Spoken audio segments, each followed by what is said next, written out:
All right, now we're going to discuss position time, velocity time, and acceleration time graphs. So question 4 says, you throw a ball up into the air from an initial height of 2 meters. It eventually hits the ground. A, draw a position time graph of the ball. All right, so we want to draw a position time graph of this ball. So I'm going to start by drawing my y-axis, which we will say is the position axis. So that will be S, and the units for position is meters. And then along my x-axis, I have time, and the units for time is seconds. All right, so our ball is starting at an initial height of 2 meters. We're throwing it up, and now it's going to keep going up for a while until it reaches its maximum height, and then at that point it's going to start to fall down, and it's eventually going to hit the ground. Okay, so next we want to draw the corresponding velocity time graph. All right, so when we draw the velocity time graph, what we need to do is consider the fact that velocity time is the slope of the position time graph. So if we draw tangent lines at various points along this position time graph, the slope of those tangent lines would represent the velocity time graph. So let's start by drawing the velocity time graph here. So this is my velocity. My units for velocity is meters per second. Here's my time. Again, the units for time is in seconds. And so now let's take a look at the slope at various positions here. So if we were to take a look at the slope initially over here, if we were to draw a tangent line, we would see that the slope is a positive value. At some position over here, let's say, the slope of the tangent line would still be positive, but it wouldn't be quite as steep. At this position here at the maximum, we would see that the slope of the tangent line is 0. So if I were to draw a tangent line right here, I can see that the slope over here is 0. And then we can see that the slope of the tangent line starts to become negative. So it's a little bit negative here, and it's becoming more and more negative. Okay, so here this tangent line is even more negative. Okay, so let's represent that then on our graph. So first of all, since we have some negative slopes, we're going to want to have some space in the negative region. So I'm just going to move this x-axis a little bit higher up so that I have a negative region here. Okay, so let's redraw the x-axis, which again is still time, and that's in seconds. And then we'll see, just like we said originally, our initial slope was a positive value, then it got smaller and smaller until it eventually hit 0, and then it became negative. So it becomes more and more negative. So our velocity time graph would look like a straight line that is decreasing. Okay, so that should be a straight line decreasing.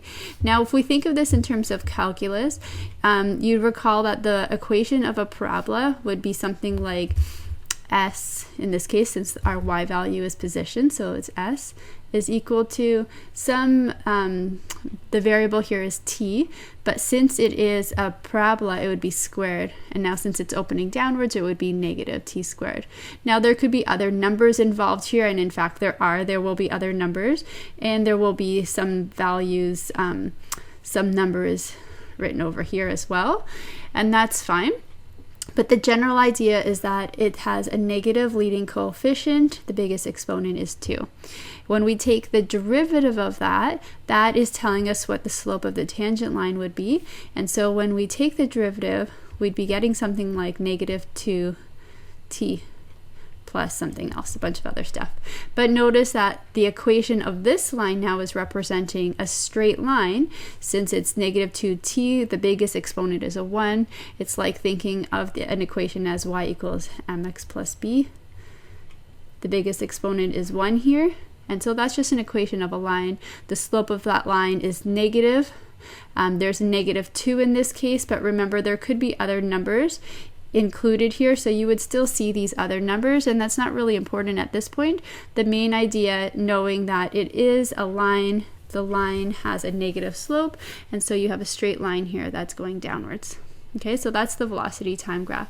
So now we're going to move on to the acceleration time graph. And again, when we do the acceleration time graph, we're looking at the slope of the velocity time graph. So I'm going to write our acceleration, which would be in meters per second squared. That's our y-axis. And our x-axis is still time. And that's in seconds. And so if we're taking the slope of the tangent line everywhere, notice that if this was drawn nicely as a straight line, we would notice that the tangent line is the same line everywhere. And the slope of that line is consistently the same. So it's a negative value. Since the line is decreasing, we'd have a negative slope, but it's the same value. So we have a slope that's negative. So let's say something like this. So that's our acceleration versus time value graph. So it's a constant negative value. If we were to take the derivative of this velocity time equation, so we would get acceleration, and the derivative of that, negative 2t, would just be negative 2. Again, the number itself is not important. It doesn't matter. That number actually isn't going to be a 2. There will be a number in front of this t squared here, but the idea is that it is negative and it is constant. So a is equal to negative 2 means that we have a horizontal line just like this at an a value of negative 2. Now the value itself, again, doesn't really matter. I'm not asking you to put in numbers on this axis. All that matters is that you understand what the shape of the graph looks like. Okay, so that's question 4. Let's move on to question 5. So in question 5, it says, an object's position versus time graph is shown in the graph below. Find the speed of the object at these various points. So let's start with 10 seconds. So the speed of the object can be determined by looking at the slope of the tangent line at those various positions. So the speed is the same as the velocity, except that we don't care about what the direction is when we're referring to speed. Remember, speed is a scalar value, whereas velocity is a vector. So velocity, we would say things like positive or negative, or which direction it's going in, whereas speed, we would never put in a negative value for speed, because that would denote a direction is going in the negative direction, and speed is scalar, so it would not have a direction. Okay, so what we're doing to find speed is the same thing we would be doing if the question asked for velocity, which would be to find the slope of the tangent, except we do not care about the direction in this case, so we're going to disregard the sign. So whether it's positive or negative, we don't care. So that means don't include any negatives in your answer when it asks for speed. Don't include a negative.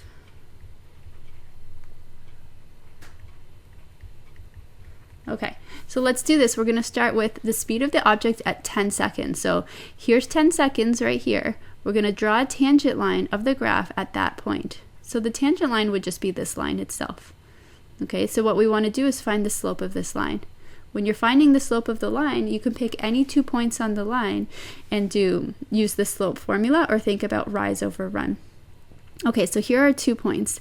There's the point at the very beginning right here, and there's the point at the very end. It doesn't matter which 2 points you choose on your graph on that tangent line, as long as those 2 points are on the tangent line, and it would be ideal if those 2 points were kind of on the corners or the intersection of your grid here. So you see, like these points that I chose, they're nicely positioned because they're at particular points on our grid.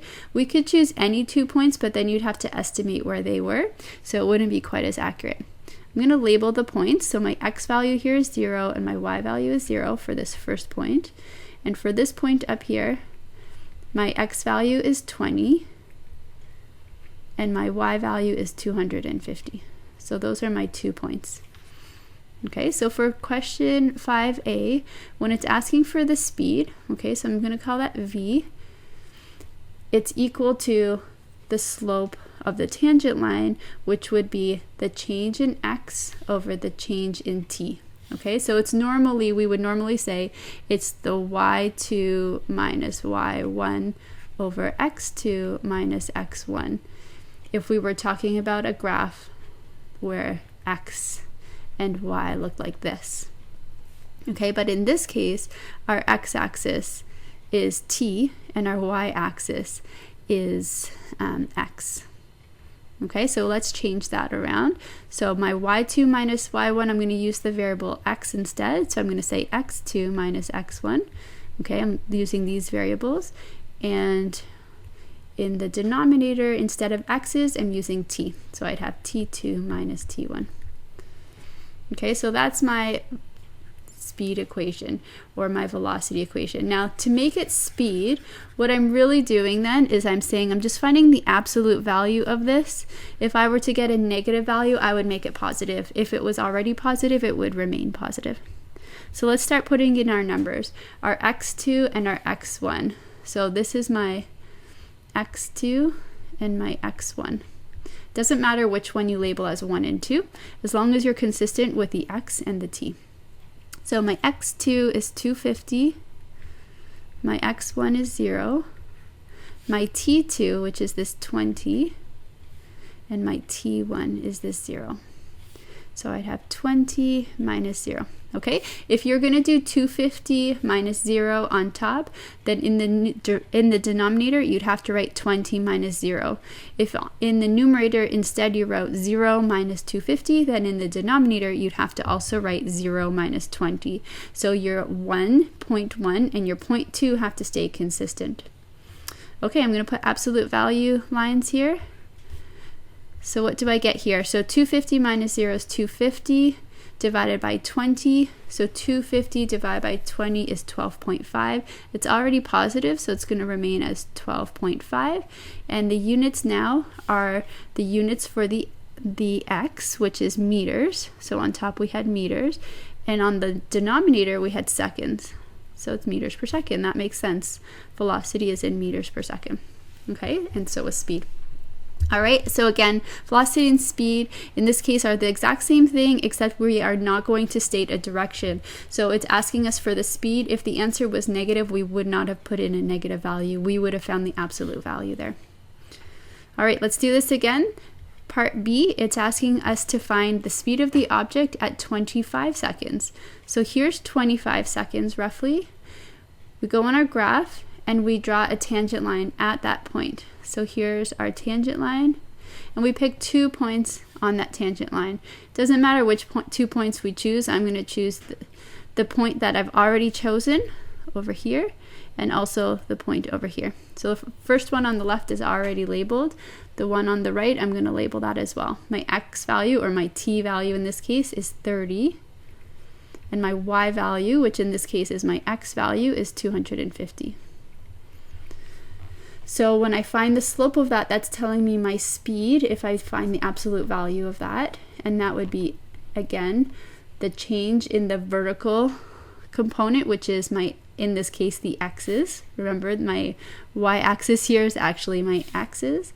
So it'll be x2 minus x1 over the change in the horizontal components, which is my t. So it would be t2 minus t1. Okay, so let's label the points. So we have T2 and X2 labeled here. So let's call this one then T1 and X1. Okay, it doesn't matter which ones are the ones and the twos as long as the point is the same. So the T1 30 has to correspond with X1 250. You can't be having ones in one point and twos in the same point. Okay, so now we have x2 minus x1. So x2 we said was 250 minus x1, which is 250, over t2, which is 20, minus t1, which is 30, absolute value. And what does that give us? 250 minus 250 is 0. 0 divided by negative 10 is still 0. Absolute value of 0 is still 0. Units are still meters per second. Okay, so we have a horizontal line. It makes sense that the slope of a horizontal line is 0. Okay, let's move on to C. So for C, it wants us to find the speed of the object at 40 seconds. So here's 40 seconds. So I'm going to draw a tangent line at 40 seconds. It's nice and convenient because, again, we have a straight line.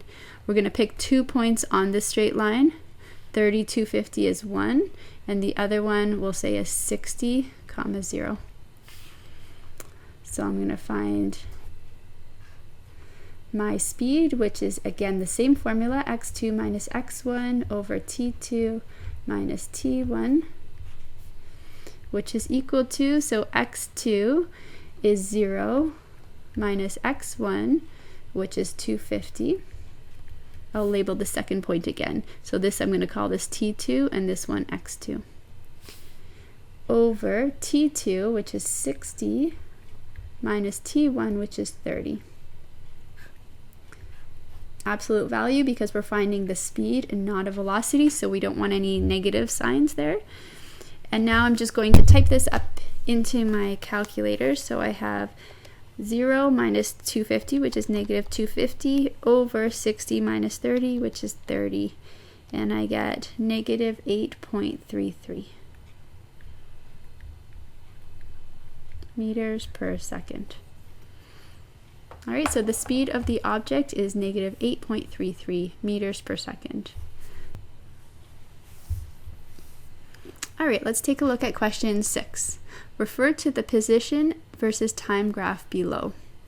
Part A says, draw the corresponding velocity versus time graph. All right, so we're doing the same thing. To go from position versus time to velocity versus time, we need to find the slope of the tangent line. So you'll notice that there's two separate lines here in the position time graph. So we're going to be finding the slope of those two different line segments. So we'll start off with the first line segment. We're going to find the slope of that. So we're going to label these 2 points over here.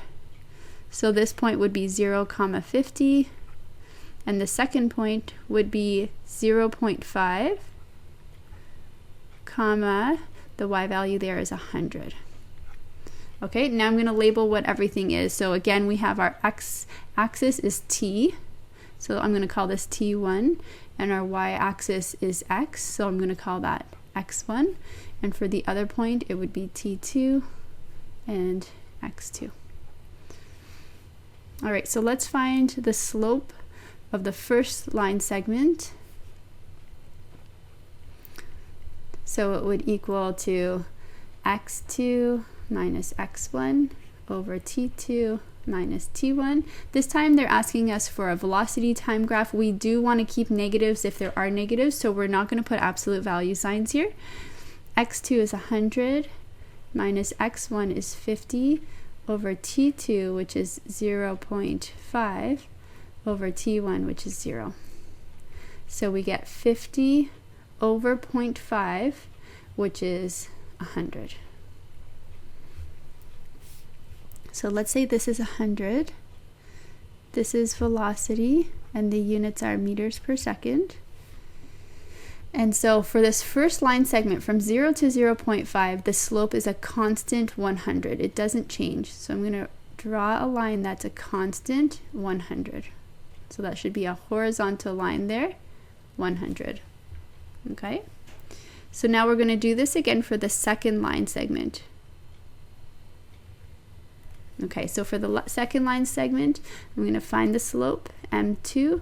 Same formula, x2 minus x1 over t2 minus t1. So I'm going to find this other point right here, label it. My t value is 1, my x value is 0. And I'm going to label these, I'll label these as 1s this time, so this will be t1, x1. Okay, so my x2 is 100 minus my x1 is 0 over my t2, which is 0.5, minus my t1, which is 1. So I have 100 on top, and on the bottom I have negative 0.5, so that would be negative 200. So if this is 100 at the top, then negative 200 would be somewhere down here, negative 200. Okay, so each of these are going in 50s.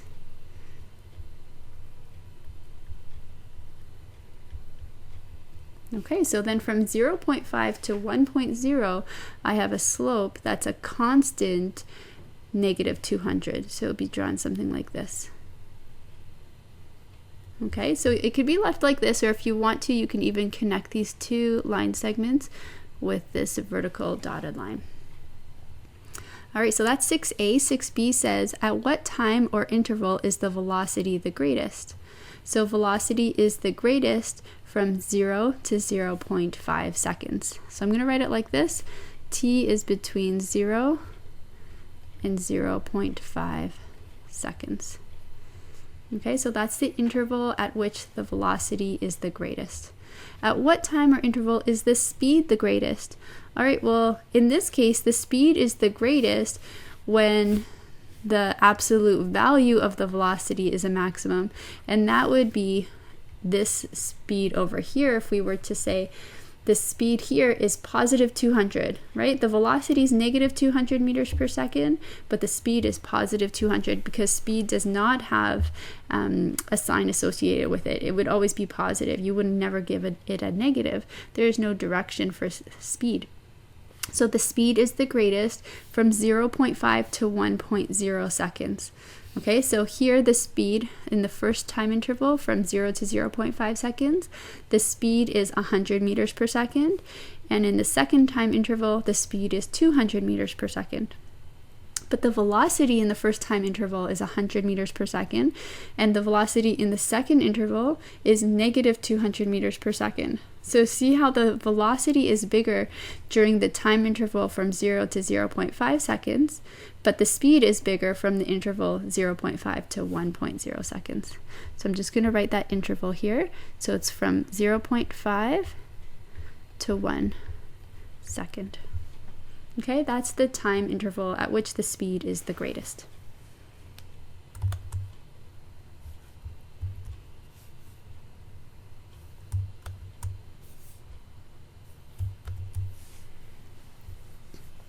All right, let's move on to question 7. Refer to the position versus time graph below. Draw the corresponding velocity versus time graph.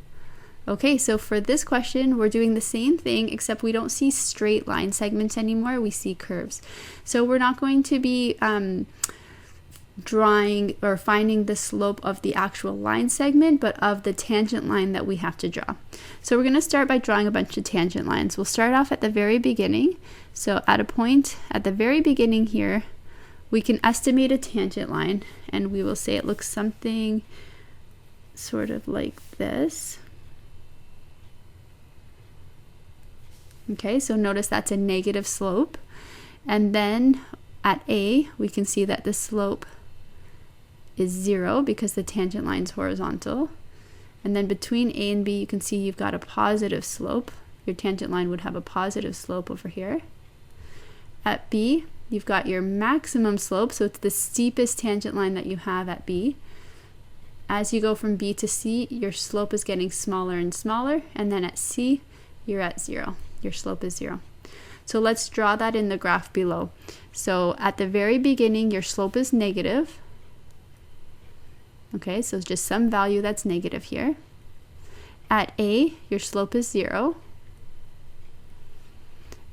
Somewhere between A and B, your slope just keeps getting more and more positive.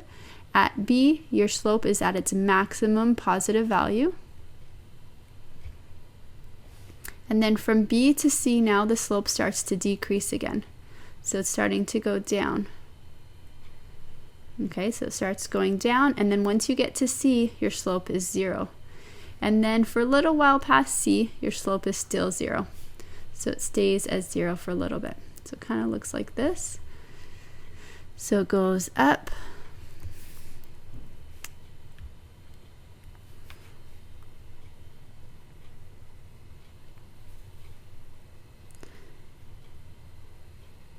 And then it reaches its maximum, and then it starts to come back down, and then it becomes 0. So this should be on the t-axis right here.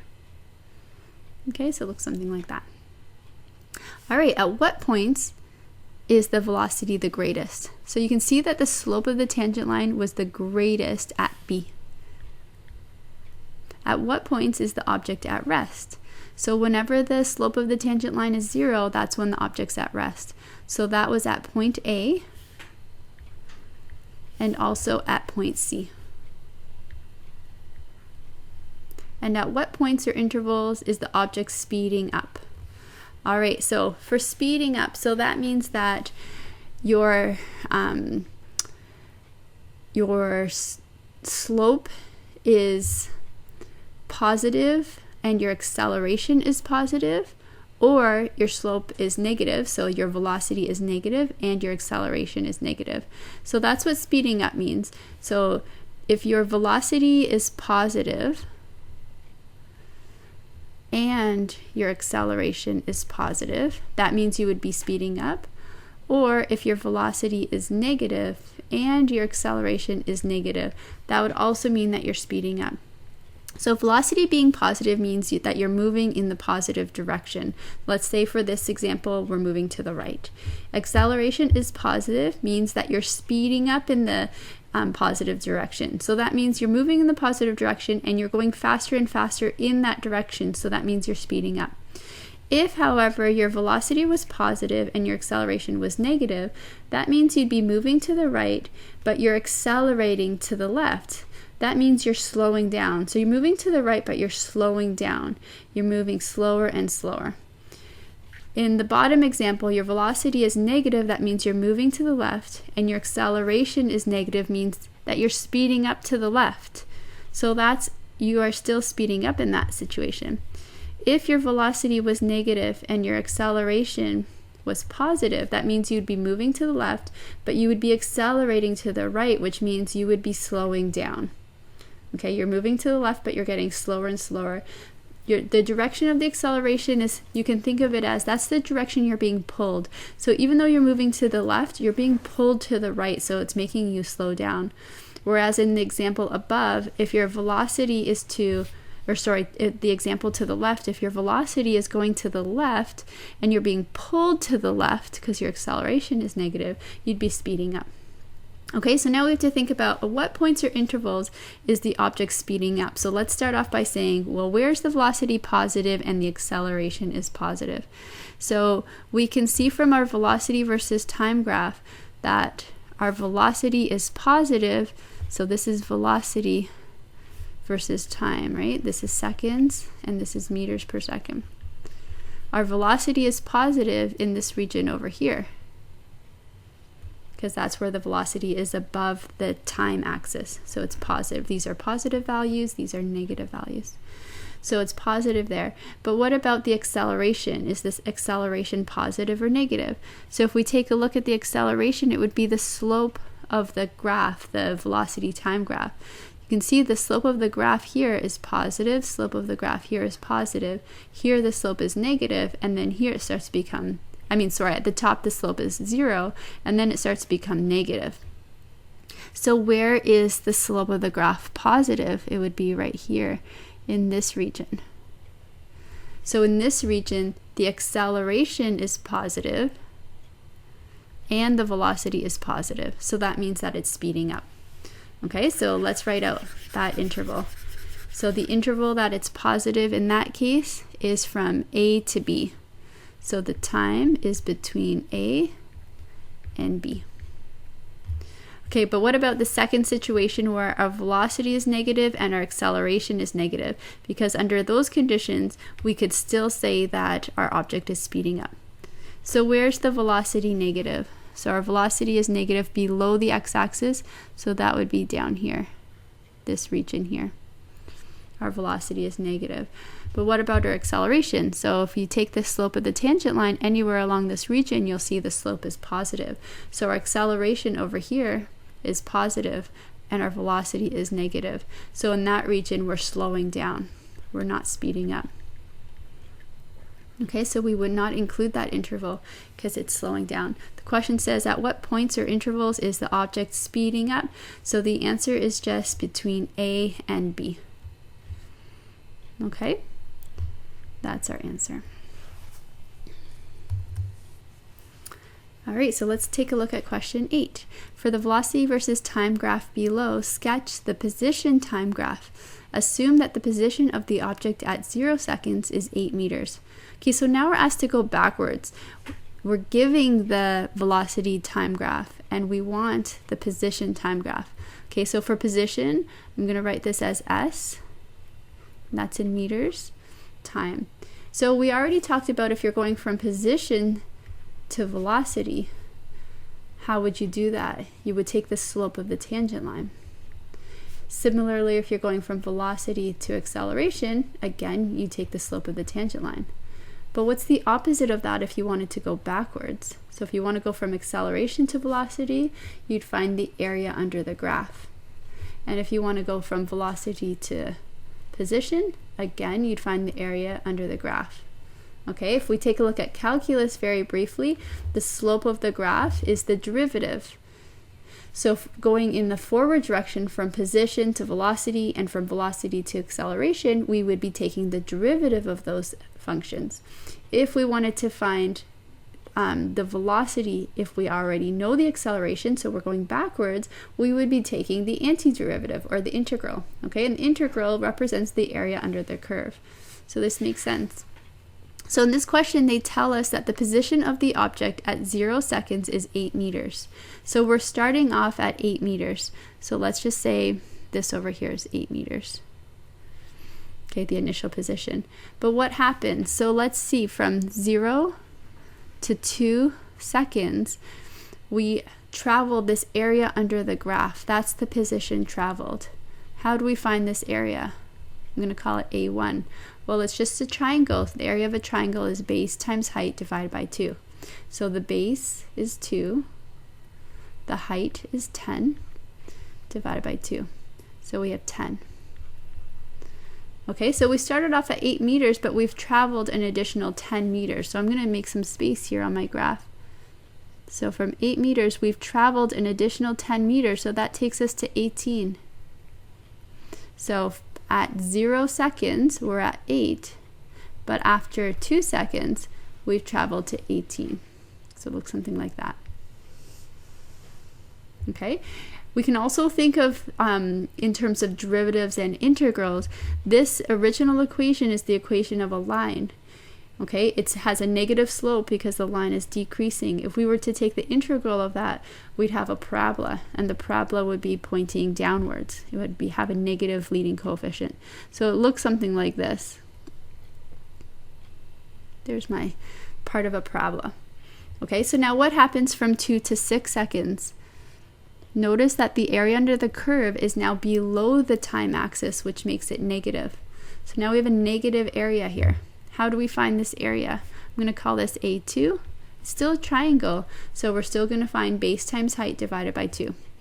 So the base is the distance from 2 to 6, so that's 4. That's our base. Okay, because we went from 2 to 6 seconds, so that would be 4. And our height is 20. So we have base, which is 4, times 20 divided by 2. Now it's below the x-axis. This 20 is a negative, so I'm just going to put the negative in the front. So we have negative 4 times 20 divided by 2, so that's negative 40. Okay, so we started off at 8. After 2 seconds, we've traveled a distance, a positive displacement, okay, in the positive direction of 10 meters. So that's why we went from 8 to 18, and now from 2 seconds to 6 seconds, we've traveled a negative displacement of 40 meters. So now from 18, we got to subtract 40. Okay, so 18 minus 40 is negative 22. So let's say negative 22 is somewhere down here. So by 6 seconds, we're at negative 22. Okay, so this 6 seconds corresponds to this point right here, negative 22. Okay, notice that we have this parabola shape. Again, we started off with a parabola that has a leading coefficient that's negative. Okay, something like negative x squared. Again, we could have like a coefficient in front of that. We don't know the actual value, but we just know that it's negative leading coefficient. When you take the derivative of that, that gives you negative 2x, and that represents this graph over here. Again, there's going to be more numbers here. There's going to be more terms here as well. And the number in the front is not necessarily a 2 because there could be a leading coefficient here, not just negative 1. But that's okay. It's just giving us the general idea about the shape of this graph. Okay, the velocity time graph is a line, meaning that the position time graph is a parabola. Okay, so I'm just going to put in my axis here is position, which is in meters, and time is already there in seconds. All right, so now part B says, during which interval is the acceleration positive? So to figure out what the acceleration is, we're taking a look at the velocity time graph, and we're thinking about what is the slope of the velocity time graph at different intervals. Well, the velocity time graph is a straight line, and so the slope of that line is constant everywhere. It's a negative value, right? It's negative because the line is decreasing. So if I were to draw a tangent line anywhere along that line, it would just be the line itself, and the acceleration, which is the slope of that line, is a negative value. So there is no interval through which the acceleration is positive. So I'm just going to write NA, not applicable. During what interval is the velocity negative? Okay, the velocity time graph, if we take a look at that, when is it negative? So we're just looking at this region here where the velocity is negative. So the velocity is negative from 2 to 6 seconds. So I'm just going to say when the time is between 2 seconds and 6 seconds. During what interval is the object speeding up? Okay, so we said the object is speeding up when the velocity is positive and the acceleration is positive, or when the velocity is negative and the acceleration is also negative. So we already said in this case that the acceleration is always negative because the acceleration is the slope of the velocity time graph, and that slope is always negative here. So we don't have a situation where the acceleration is positive, so we're not taking a look at this condition, but the second condition, acceleration is negative everywhere. Where is the velocity also negative? So the velocity is negative from 2 to 6 seconds. So my answer is that the time is between 2 to 6 seconds. That's when the velocity and the acceleration are both negative. There is not a situation where the velocity and the acceleration are both positive, because the graph the graph of the velocity time graph always has a negative slope, so that means the acceleration is always negative. So if we want the object to speed up, that means the velocity has to be negative as well.